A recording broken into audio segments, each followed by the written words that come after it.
Ella es Nair Galarza y es la mujer más joven de la Argentina en haber sido condenada a cadena perpetua. Desde que se conoció el asesinato que ella habría llevado a cabo contra su supuesto exnovio Fernando, todo el país siguió todos y cada uno de sus pasos. Se fijaron en cómo tenía el pelo, se fijaron si tenía pintadas las uñas, en la ropa que llevaba. Nadie se preguntó qué pasó para llegar a una situación como esa.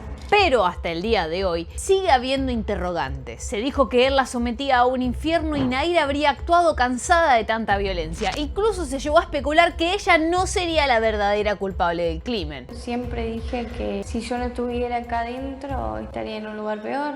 Por todo esto y mucho más, nos preguntamos ¿qué carajo pasó con el caso Nair Galarza? Hola, soy Ale Marín y si sos una persona curiosa llegaste al lugar indicado porque acá nos dedicamos a hablar de qué carajo son las personas y qué carajo son las cosas. Y hoy el video va a tener un toque más sobrio. Fíjense que estamos incursionando en la sección policiales. A ver qué onda. Se me ocurrió hacer este video de Nair Galarza no solo por toda la trama, la narrativa y el peso que tuvo este caso en la Argentina, sino que también ahora justo está por salir una serie que trata justo sobre mujeres presidiarias. Y me veo que ver eso en el feed me hizo ver más cosas sobre Nair Galarza y me hizo como entrar en un rabbit hole y dije, tengo que hablar de esto. Así que el video de hoy no busca para nada defender o incriminar a nadie, simplemente tal vez ver una crónica, una narrativa de todo lo que pasó. Ver la narrativa, el personaje alrededor de Nair, el personaje de Fernando, qué pasó, cómo se encaró en los medios. Pero bueno, mucha cháchara, me parece que les va a gustar mucho este video. Y si me ven que tengo un tono un poquito menos juguetón, es porque creo que se merece un tono más serio, un tono más sobrio. Arranquemos. Nair Mariana Galarza nació el 11 de septiembre de 1998 en Gualeguaychú, Entre Ríos, Argentina. Fue la primera hija de Yamina Cron y Marcelo Galarza, quienes se conocieron estudiando la carrera de policía. Sin embargo, después del nacimiento de Nair, Yamina abandonó los estudios y Marcelo comenzó a ejercer hasta llegar al puesto de oficial. Retengan esta data porque será importante luego. 3 años después, la familia se completó con el nacimiento de Aaron.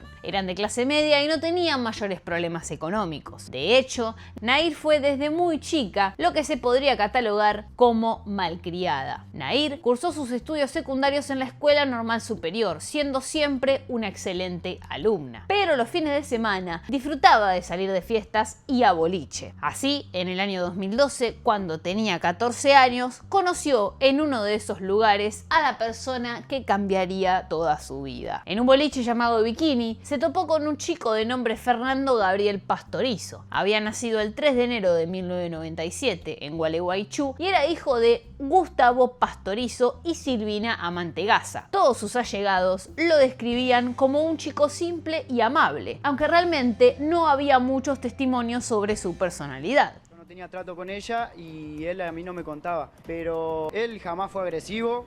Como he dicho y me han hecho preguntas si él era agresivo en la primaria con alguna compañera o algo, no, jamás lo vi pelear, jamás lo vi enojado, discutiendo.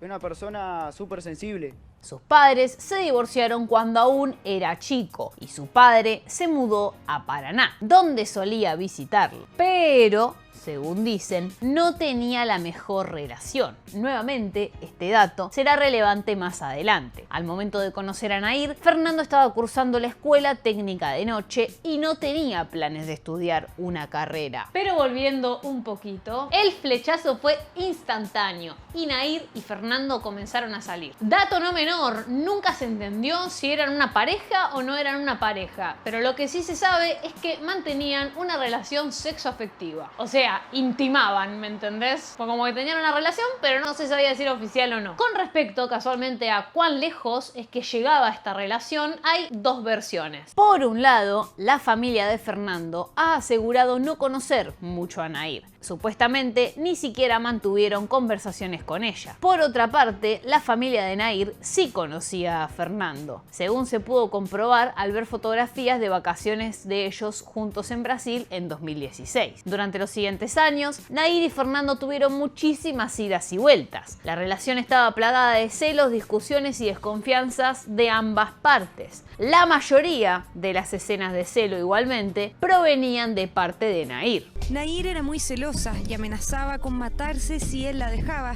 Fernando tenía miedo de que se hiciera algo. Lo que dice es que ella incluso le había pegado y con unas amigas, horas antes del propio homicidio.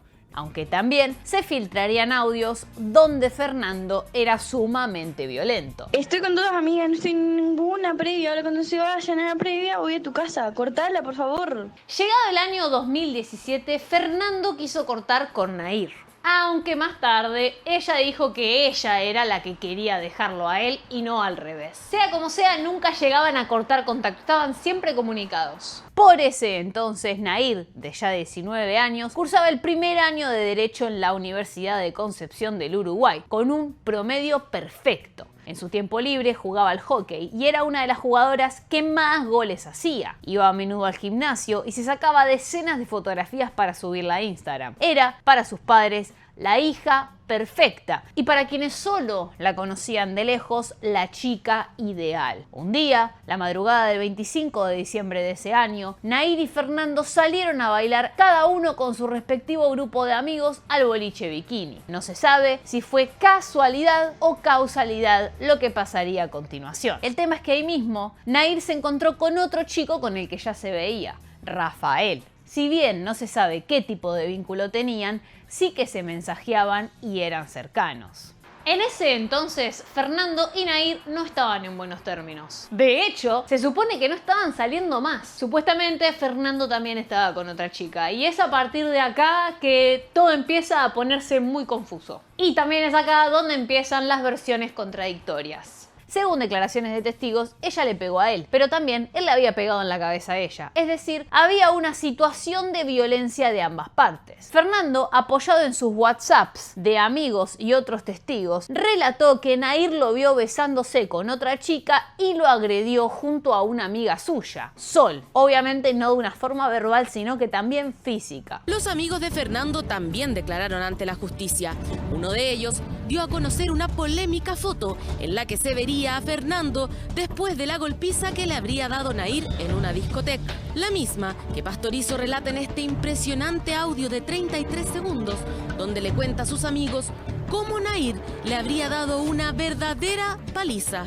Yo nunca pegué a nadie, boludo, que me iba a pegar aquí, paquero. Se me parte la cabeza mal, boludo. Me azotaron casi contra la pared como 45 mil millones de veces. Supuestamente Fernando se dejó pegar adrede. Ahí dice, qué hija de remil. Y entonces ahí Fernando dice, y me decían que si hablaba, iban a salir a decir que yo les pegué. ¿Les hubieses metido una piña? Le dice el amigo. Pero porque está lastimada, lo que leí recién no, hace banda en la pierna que se cayó de no sé dónde, iba a decir que fui yo. ¿Cómo te metieron? ¿O fuiste vos y te metiste? Y entonces ahí le dice, no, me llamó hasta la puerta para hablar. Ellos estaban en un boliche. Y yo, como un pelotudo, fui. Se empezó a poner todo negro, así la vista, y el pómulo, semejante piña, me metieron que lo tengo hinchado. Y los brazos y la panza, todo como golpeado, así lastimado. Y lo peor es que se metieron con mi familia, a decir de todo mal, cosas horribles. Y ahí me largué a llorar. Y no me dejaba ir por el video. Él, mientras le pegaron, filmó el video, filmó la agresión de estas chicas. Yo borré el video y tampoco me dejaba ir porque decía que iba a hablar. Yo le juré que no, y entonces le dice, jaja, me estás jodiendo, no puede ser tan HDP. Y te dijo que era porque vos no querías estar con ella. Valió la pena mi cagada a palos si se deja de joder. Pero jamás pensé que me podía llegar a hacer eso. Se refiere a la golpiza. Imagínense que 4 días después lo terminó asesinando. Después de años, dice Fernando, jamás pensé que me podía llegar a hacer eso después de años. Revelador esto. El amigo le dice, esperemos que sí, ahí veo que para en uno te agarra otra vez. Entonces ahí Fernando dice, no, ni en pedo. No, por suerte, me bloqueó gracias a Dios. Y no se animaba a denunciar la agresión porque sabía que el padre de Nair era policía. Da a entender como que tiene miedo de denunciar por 2 motivos. Primero porque la propia Nair lo había amenazado, según lo que cuenta el propio Fernando, con que si él la denunciaba a ella, ella iba a decir que él la golpeó, que ella sufrió violencia de género por parte de Fernando. Y también dice, y atención con esto, no lo puedo denunciar porque el padre es gorra, dice. Nair, por su parte, aseguró que llegó a la previa del boliche con una lastimadura. Se la mostró a sus amigas y les dijo que Fernando la había atacado. Una vez en el boliche, Nair se encontró con Rafael y cuando Fernando los vio bailando, la siguió hasta el piso superior. Allí se pelearon nuevamente. Él intentó agarrarla de los brazos, pero su amiga Sol le encajó una trompada únicamente para detenerlo. Además, él había grabado un video que Nair quería que borrara. Después de esto, se fueron de bikini. Sumidos muy adentro de este espiral de violencia, llegamos al día del crimen, 28 de diciembre de 2017. Veamos primero la versión de la policía. La tarde de aquel día, Nair fue al masajista y como se quedó sin batería, fue a buscar su cargador a la casa de Fernando. No estaban en buenos términos, pero se lo había olvidado ahí, así que tenía que pasar sí o sí. Durante el resto de la tarde, los dos jóvenes volvieron a encontrarse varias veces, siempre para discutir. Esa noche estuvieron juntos, pero a las 5 de la mañana, Nair ya estaba con su familia en su casa, más concretamente en su cuarto. Paralelamente, un remisero que pasaba por la calle General Paz al 1500 de Gualeguaychú advirtió la presencia de una persona tirada en la calle, pero prefirió esperar a terminar el viaje que estaba haciendo. Un rato después, se acercó al lugar de los hechos para ver qué había sucedido. No tardó en darse cuenta de que había un chico joven herido de gravedad debajo de su propia moto. No dudó en llamar a la policía mientras intentaba ayudarlo. Una vez que los agentes llegaron a la escena del crimen, notaron que el joven ya no estaba vivo. Ese joven era Fernando. El remisero fue la primera persona en declarar. Dijo que, un rato atrás, había visto a alguien al lado del joven, probablemente una mujer. Justamente por eso pensó que no tendría que detenerse a ayudar, pero cuando volvió ya no había nadie. En ese entonces, la policía no tenía ni la menor idea de quién podría haber sido. A las 7 de la madrugada, Marcelo Galarza se levantó para ir a trabajar. Nair seguía en su pieza y no había pegado ni un ojo. Esa misma mañana, recibió un llamado de la madre de Fernando, quien le preguntó si la noche anterior habían estado juntos. Nair le dijo que no. Sin embargo, a las 10:10 ya estaba en la puerta de la comisaría, a donde había ido por cuenta propia acompañada por su padre. Se presentó para declarar en calidad de testigo. Dijo que se enteró de la muerte de Fernando por teléfono cuando la llamó la mamá de este. Respecto a su vínculo con él, dijo que se conocían desde hacía 4 años. Tenían una relación sentimental, pero estaban peleados y solo se veían cada tanto. De hecho, aclaró que, al momento de los hechos, él salía con otra chica. Incluso le mostraba las conversaciones, ya que, como siempre peleaban, cada uno andaba con quien quería. Novia no le conozco, porque ni yo era su novia, explicó Nair. Se había visto con Fernando alrededor de las 23:30 horas de la noche del 28. Ambos se tenían bloqueados en WhatsApp y Fernando había insistido todo el día anterior para que se desbloquearan, ya que tenía algo importante para decirle. Supuestamente, él había llegado a su casa y habían estado bien casi toda la velada, hasta que Fernando se enojó y se fue de vuelta a su casa en la moto. No discutieron, simplemente él le dijo unas cosas y ellas otras y él se fue. Sus familiares no sabían que estaba en la casa. Le repitió una y otra vez a los policías que estaban distanciados y que después de que Fernando se marchó no volvió a saber de él. Tampoco sabía qué iba a hacer él en aquella madrugada. Explicó que después de las 5 a.m., hora en la que Fernando fue asesinado, ella estaba despierta. Le mandó un mensaje y lo llamó por WhatsApp, pero él no respondió. El último mensaje que le envió fue a las 5:52 de la mañana, aunque no obtuvo respuesta. En ese horario, Fernando ya no estaba con vida, pero ella no tenía cómo saberlo, o al menos eso parecía. Sobre el lugar donde fue hallado el cuerpo, dijo que Fernando nunca iba a esa zona. Además, subrayó que Fernando consumía alcohol y marihuana con sus amigos, aunque añadió que él no tenía enemigos y que tampoco sabía manejar armas ni las tenía. Aseguró que los agentes no querían que el crimen recayera en su padre. Según ella, esto se debía a que, debajo del cuerpo inerte de Fernando, había quedado una vaina que coincidía perfectamente con las usadas en la pistola reglamentaria de Marcelo.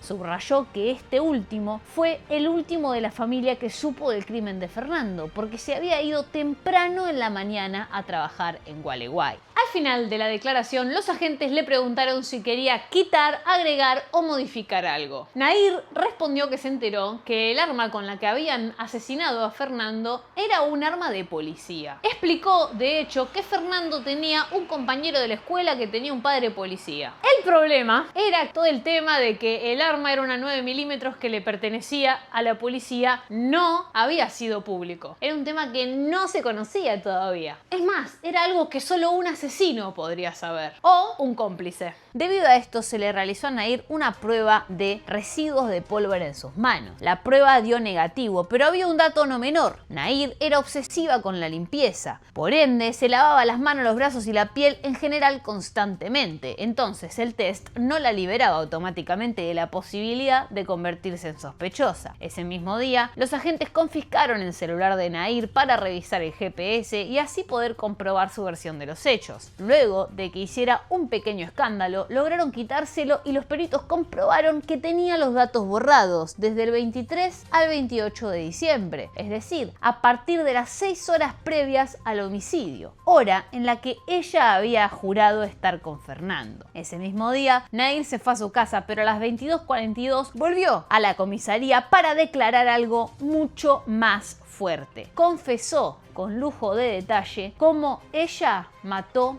a Fernando. Relató que, antes de salir, sacó el arma reglamentaria de su padre, la cual estaba arriba de la heladera, donde la ponía siempre. Cuando este salió de su casa, ella iba atrás en la moto. En un momento dado, la moto se inclinó y ambos estuvieron a punto de caerse. En ese momento, se efectuaron 2 disparos con el arma de fuego. Ninguno de los dos tuvo tiempo a nada. Fue un accidente, aseguró ella. Luego, Nair se fue caminando a su casa. Dejó el arma en su lugar sin que su padre se diera cuenta y se fue a acostar. Recalcó que la llamada que le hizo a Fernando fue por decisión propia y que su familia no tuvo nada que ver. Ella era la única responsable del homicidio. Para comprobar que fue ella la que mató a Fernando, Nair hizo una descripción exhaustiva sobre cómo se gastilla con la pistola, aunque realmente no queda claro si realmente sabía usarla.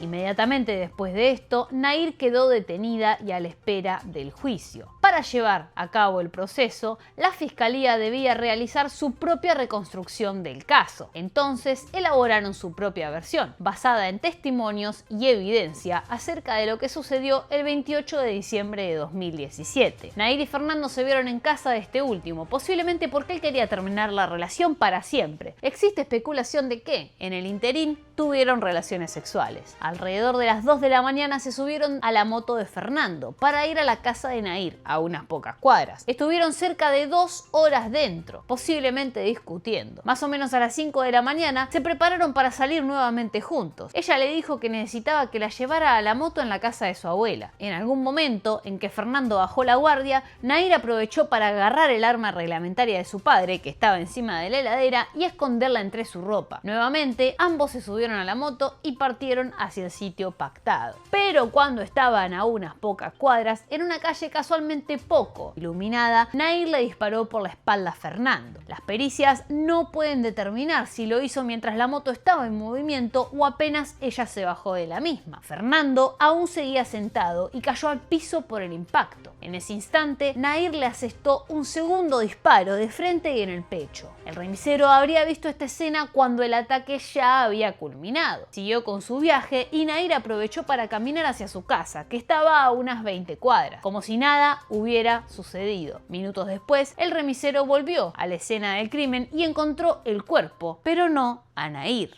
Y el juicio podría haber no salido nunca a la luz, podría nunca a nadie haberle importado, pero el hecho de que era una mujer la asesina y un hombre la víctima llamaba mucho la atención mediática. De hecho, este caso recibió una extensísima cobertura mediática, para quienes recuerden. Y si no lo recuerdan, lo repasamos. Ocupó una enorme cantidad de horas en los noticieros del país y generó debates en redes sociales. Incluso sirvió para que los antifeministas llevaran a cabo una marcha donde señalaban que los hombres también eran asesinados, titulada Ni uno menos. El tratamiento del caso en sí fue por demás machista. Las fotografías del Instagram de Nair aparecieron en todos los medios e incluso algunos periodistas llegaron a apodarla el bombón asesino. ¿Qué tiene que ver la cumbia que suena? Bueno, Si escuchamos este tema, el bombón asesino, ¿a qué nos remite? Al Diego. No, Palmera. A una imagen. No, muchachos, no es la imagen. Bombón asesino me refería a otra cosa. No. Se revisó en detalle su vida privada, llegando a hablar sobre un supuesto consumo de drogas, exceso de alcohol y relaciones paralelas que ella mantenía. Bueno, decían que Fernando era mi novio, que yo era la que lo acosaba, la que lo hostigaba, que lo maltrataba. Me pintaban como una reina, que yo tenía todos los privilegios. Ahí mismo en la comisaría me enteré que supuestamente yo tenía personal trainer, que tenía un plasma, que tenía masajista. Incluso se llegaron a leer en vivo páginas de su diario íntimo. Este es el diario, de puño y letra de ella, según su vocero. Porque me trataba igualmente que a un objeto. No paraba de gritar, insultar, golpearme y golpear cosas, dice en otra parte de este escrito. Mis propias amigas no lo querían por la agresividad que me dirigía. Tampoco es que se salvó de las fake news. Los medios decían que la madrugada siguiente, después de haber matado a Fernando, Nahir subió este posteo a Instagram. A mí me secuestran el celular a las 8 de la mañana, ni bien me llaman a hacer la testimonial. El juez de garantía dio la orden de que me secuestren el celular y enseguida se los di y... O sea que vos nunca posteaste ese mensaje con la foto. Tengo entendido que no sé si fue al mediodía, a la siesta o a la tarde, pero imposible que haya sido yo porque me secuestraron enseguida el teléfono. Igualmente, cabe resaltar que también estaban las agrupaciones feministas que destacaban que el caso estaba recibiendo atención únicamente porque la asesina era mujer. De igual manera llamó la atención que mientras normalmente los nombres de los casos suelen ser los de las víctimas, en aquella ocasión todos conocían el crimen como el caso de Nahir Galarza. Y esto, ojo, no tiene nada que ver con que ella es inocente o nada. O sea, estamos contando cómo pasó en algún nivel, cómo es que se abordó la noticia. No le saca responsabilidad al hecho. Simplemente está interesante ver cómo es que se narró. Viendo que la situación lo sobrepasaba, la familia de Nahir contrató a un licenciado en Relaciones Públicas, más conocido por ser manager de famosos, con el objetivo de limpiar la imagen de ella y demonizar a Fernando, ya que se rumoreaba que podían llegar a darle perpetua. Este profesional se encargó de instaurar que Fernando maltrataba y abusaba física y verbalmente de Nahir y que ella lo mató porque estaba cansada de sufrir sus agresiones. Y yo lo que le dije a Nahir es, mirá, no voy a poder lograr que digan todo tipo de barbaridades sobre vos, pero sí te aseguro que voy a mostrar otro color y voy a mostrar otras cosas para que haya un debate que sin lugar a dudas hasta el día de hoy está. Además, desmintió dichos como que me decían que tenía aire acondicionado, un personal trainer y comida gourmet. Entré a una celda de cemento, con una cama de cemento, con una letrina de cemento y una mesa de cemento, con una reja y con un ventilador que estaba del lado afuera del patio y que cuando giraba le daba las 3 celdas de la detenida. Contó a los medios que, en su opinión, Nahir era una persona acostumbrada a orden, a ceder y a conceder. Y eso era caldo de cultivo y carne de cañón para la violencia de género. Y publicó una gacetilla titulada La transformación de Nahir, la entrerriana más famosa en su viaje de niña a mujer en 10 fotografías exclusivas. ¿Cómo? Y igual renunció súper rápido porque vio muchas cosas que le hicieron mucho ruido. Cuenta que hay un montón de cosas que no cerraban de cómo estaba presentado el caso. No me encontré en su celda con la Nahir que los medios me mostraban y empecé a ver una serie de pactos internos, silencios, secretos familiares que, bueno, hicieron que al tercer mes yo, de hecho el comunicado está en todos los medios, dije que renunciaba a la renovación de esa designación, y aclaro, designación, porque si hubiera sido contratación, es decir, una transacción económica, un dinero, yo tendría confidencialidad. El 25 de junio de 2008 se llevó a cabo el juicio oral contra Nahir por el homicidio de Fernando. Declaró durante 2 horas, pero no aceptó responder preguntas del tribunal. Se encargó de dejar en claro que había sufrido violencia de género de parte de Fernando. La familia de Nahir declaró lo mismo ante los medios, pero nadie parecía tomarlo muy en serio. Esta otra actuación a Nahir Galarza no le rindió. La narcisista, la manipuladora que quería manipular al tribunal diciéndole, mire, yo acá lo que estaba haciendo era defenderme porque él me lastimaba en mis partes íntimas, porque él me agredía permanentemente. Esto tampoco le sirvió a Nair Galarza porque el tribunal no le creyó, Pablo. Y encima sus amigas no quisieron testificar a su favor. Y además yo creo que también hubiera influido mucho que mis amigas hubieran declarado. Tenía 2 amigas que vivían conmigo, sabían la situación por la que yo estaba pasando. Y la dejaron en evidencia. Blanco, lo que dice Nair Galarza, ja, ja, ja, boluda, te voy a matar. La amiga le responde, ¿qué pasó? ¿Viste que vos le pegaste una piña en el boliche? Eso lo dice Nair. Y continúa, en blanco, la línea. Bueno, después salió del boliche y se fue para mi casa. Me rompió bien la cabeza y se fue. La defensa y la acusación mantuvieron posiciones opuestas porque la primera indicaba que el violento había sido la víctima y para la segunda la violencia provenía de la acusada. Me da vergüenza. Algunas veces siempre terminaba lastimada en la parte íntima, digamos. Y yo al otro día se lo decía, le decía que me había lastimado. Sin embargo, el tribunal descartó que Nair haya padecido violencia por parte de Fernando. Llegamos a la calle de mi abuela, la calle de tierra, así que él venía bajando a velocidad cuando dobló en un momento pierde el equilibrio, no sé, venía con una sola mano manejando y empezó a tambalear. Se la saqué solamente, no tengo idea cómo la agarré. Y en el momento que se la saqué, él se dio cuenta en la moto. Y cuando la frena yo, no sé, yo de repente me había quedado aturdida. Y nos caímos los dos al costado. Y enseguida cuando me quedé aturdida, esos fueron los 2 disparos. Fueron 2 segundos nada más.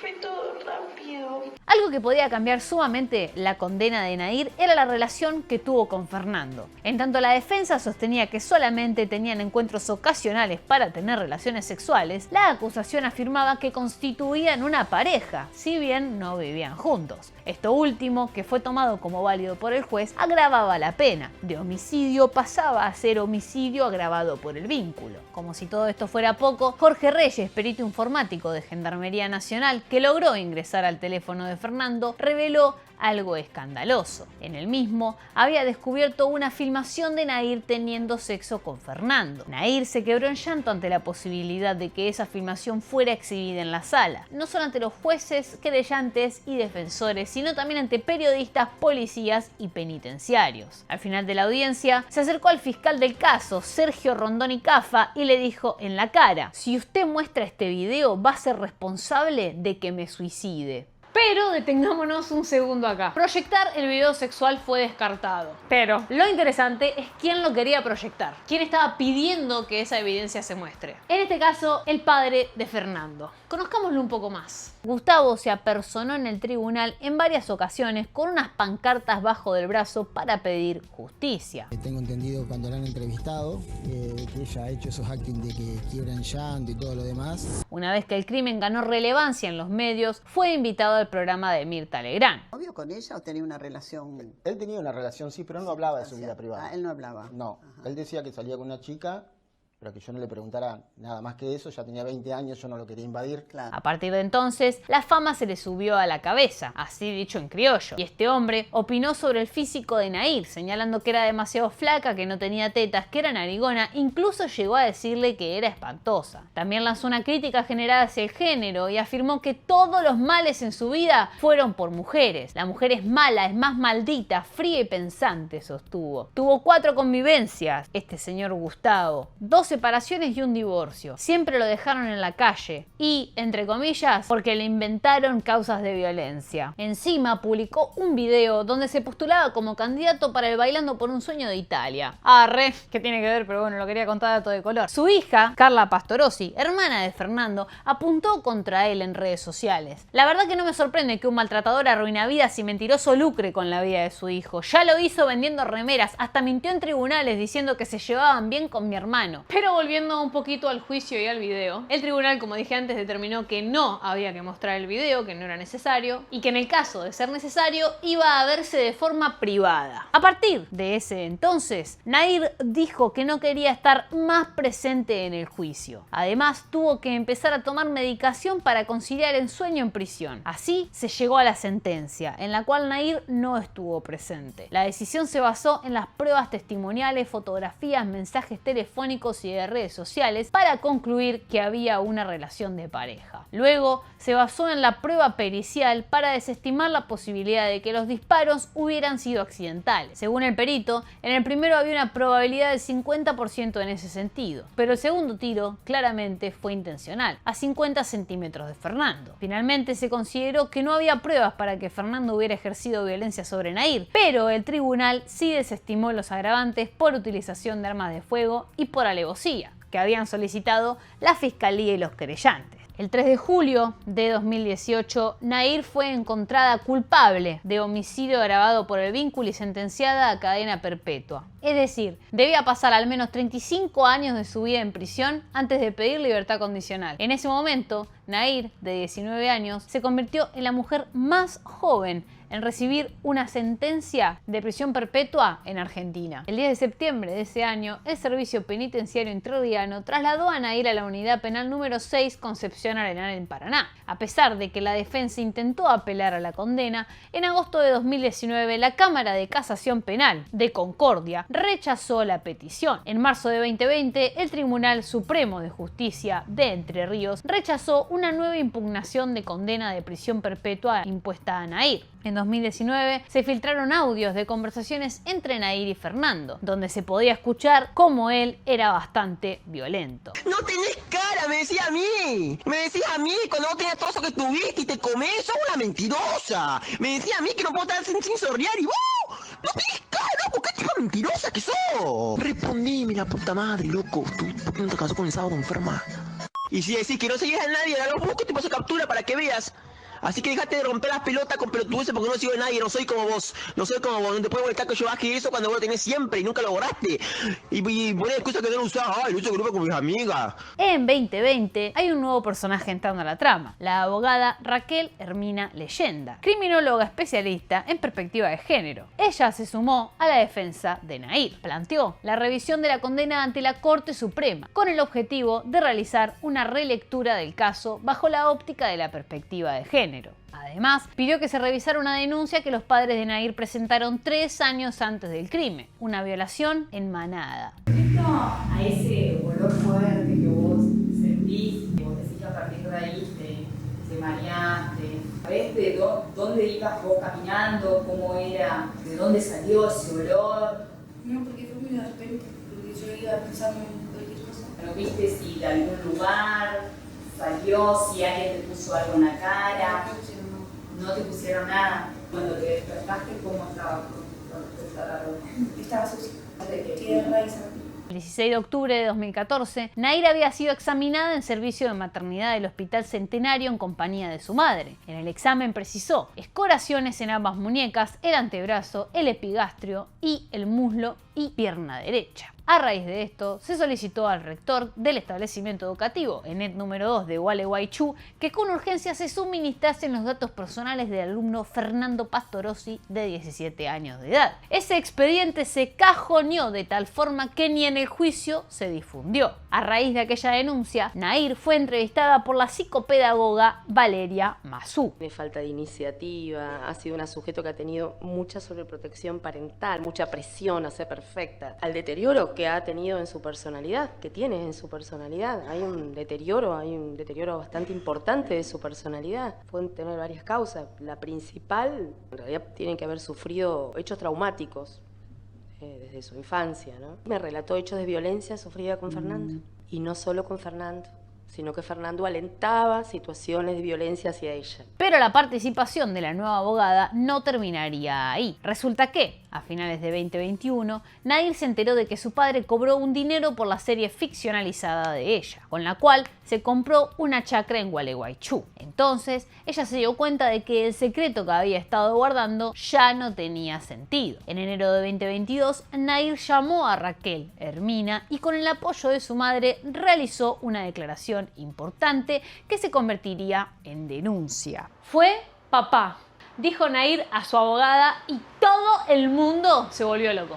Ella habría estado en la escena del crimen, pero Marcelo se ocupó de todo. Anduvo en auto y estuvo en todos los detalles. Por ejemplo, en no ser registrado por las cámaras de seguridad. Un crimen que parece más de un policía o de un sicario. Es una ejecución por la espalda más un remate de frente cuando está en el piso. La doctora Alicia Castro le hizo un psicodiagnóstico, donde Nair pudo contar que había sido abusada durante muchos años por su tío paterno. En las siguientes sesiones comentó que la primera vez que se sintió libre fue cuando estaba en la cárcel. Antes, su padre le decía todo lo que se podía hacer y lo que no. Incluso dijo que la primera vez que se bañó tranquila en su vida fue en prisión. También comentó que su madre sufrió violencia de género a manos de Marcelo. Sin embargo, la denuncia en contra de Marcelo fue desestimada, pero el revuelo dentro de la familia siguió. Los abogados de Nair y de su madre pidieron una perimetral para que Marcelo no pudiera acercarse a ninguna de las dos. El 9 de enero de aquel año, Marcelo respondió a las acusaciones que le hizo su hija. Yo no lo maté, me estoy enterando con ustedes. No sé qué decir. Todo es muy fuerte. Que mi hija diga que yo fui el asesino. Igual algo me veía venir, pero no voy a decir más nada, dijo. En 2024, Prime Video estrenó una película y un documental sobre Nair.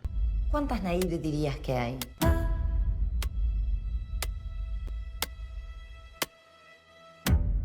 Dichas producciones fueron vistas por muchos críticos y analistas como un intento desesperado de blanquear la imagen de Nair, de victimizarla, humanizarla. Volviendo a lo legal, en 2023, las instancias judiciales argentinas para revisar la condena de Nair fueron agotadas, pero todavía quedaba un recurso más. En diciembre de 2024, la abogada Raquel Hermina realizó una presentación en la ciudad de Nueva York, Estados Unidos, para que la Comisión Interamericana de Derechos Humanos revisara la causa y tomara la denuncia en contra de Marcelo. Hizo 3 declaraciones diferentes, hizo 3 confesiones distintas. Uno no hace nada sin que se lo indiquen sus abogados. El objetivo es que Nair tenga un nuevo juicio y se considera el supuesto estado de indefensión en el que ella habría llegado al juicio y los abogados inescrupulosos que solo defendían a su padre. José Ostolaza, que fue el abogado defensor de Nair junto con Horacio Dargains, negó rotundamente la posibilidad de que sea Nair quien impulse la presentación del recurso. Lo cierto es que Raquel fue desvinculada de la defensa técnica en julio de 2024. Igualmente, el 29 de diciembre de 2024, trascendió que la Corte Interamericana de Derechos Humanos sí revisará la condena de Nair. Mientras tanto, Nair terminó la carrera de psicología y pasa sus días en prisión leyendo novelas románticas, además de pintar y escribir poemas. Hizo varias amigas en su pabellón de la Unidad Penal de Mujeres número 6 de Paraná. Si bien sueña con ser abogada y viajar a Estados Unidos, dejó esa profesión de lado. Yo quería ser abogada para defender a la gente, para hacer justicia, pero me di cuenta que por más que sea la mejor abogada del mundo, las cosas no son siempre como deben ser. Actualmente existen 3 versiones sobre el asesinato de Fernando. En una, Nair le disparó accidentalmente a Fernando mientras viajaban en la moto de él. Llevaba el arma para protegerse después de pasar 4 años sufriendo violencia de género a mano de Fernando. La otra indica que, sea por la razón que sea, Nair le disparó a su novio adrede. Y la última señala que en realidad el padre de la acusada, que, después de ejercer violencia contra su mujer e hija durante años, habría culminado el círculo disparándole a quien presuntamente molestaba a Nair. ¿Cuál es la verdadera? ¿Es realmente Nair una asesina fría y calculadora? ¿O fue víctima de un padre machista y abusador? Lo único que sabemos con certeza es que no ha sido contada toda la verdad sobre el caso y acá estaremos expectantes para ver cómo continúa. Y bueno, gente, hasta acá el video de hoy. Muchas gracias por haber sintonizado. Como dije al principio, esto no es con ánimos de ofender a nadie ni de teñir víctimas o victimarios con formas y colores. Me interesaba narrar un poco esta historia, lo que pasó, hacer una crónica, mostrar también cómo la mostraban a ella, que no me parecía menor, mostrar también un poco qué pasaba con él, qué pasó con su familia. Me parece muy importante, obviamente mucho respeto a la familia de las víctimas. Nunca hice un video sobre muertes, así que es como la primera vez que estoy haciendo uno. Pido disculpas si soy burra o digo cosas fuera de lugar, y también pido disculpas si llego a herir sentimientos ajenos. No es la idea, siempre es mucho desde el respeto. Sabemos que todas las partes involucradas la están pasando muy mal y hay alguien que ya no está en el mundo, entonces estos temas hay que tenerlos con mucho cuidado. Dicho esto, cuídense, cuiden a su familia, abrácense. Y si hay algo que nos deja esta historia es no llegar hasta extremos. Los extremos tan mal, no hacen bien. Así que cuídense, balanceen, no sean extremistas. Ahora sí, gente, nos vemos. Adiós.